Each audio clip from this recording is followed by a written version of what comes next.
So on the mental side, what hinders our power?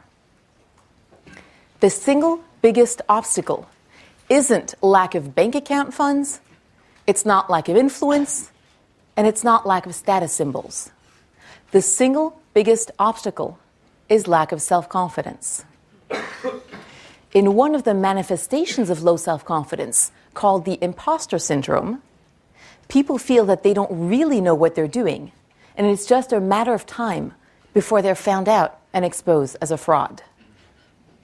This syndrome is estimated to hit 70 to 80% of the population, and it hits the highest levels of business and education.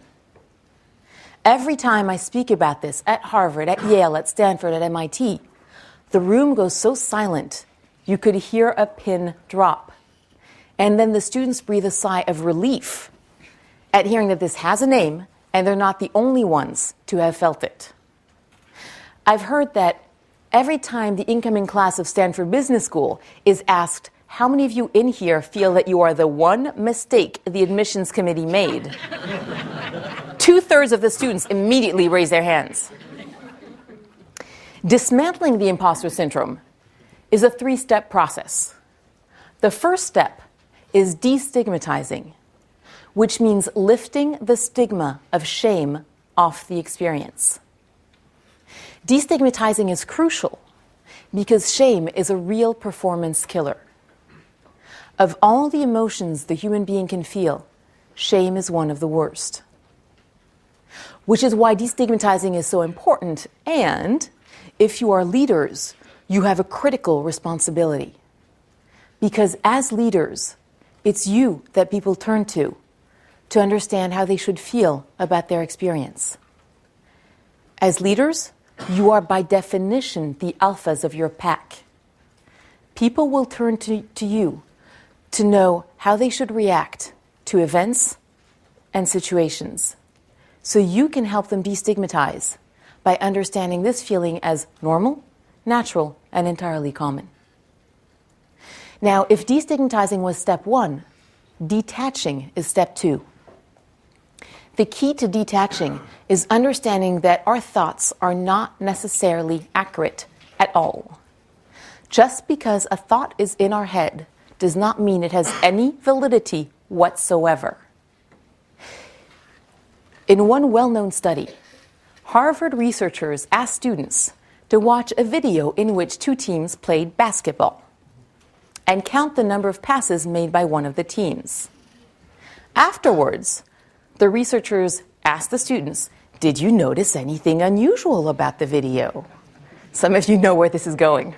And the students said, no, but we can tell you the number of times they passed the ball.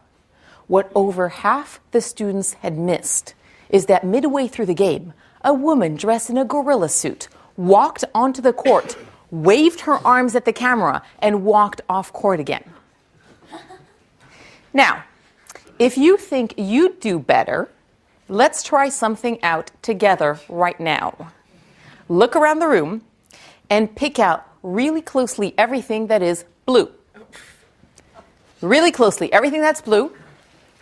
You're going to get about 30 seconds. Be really careful.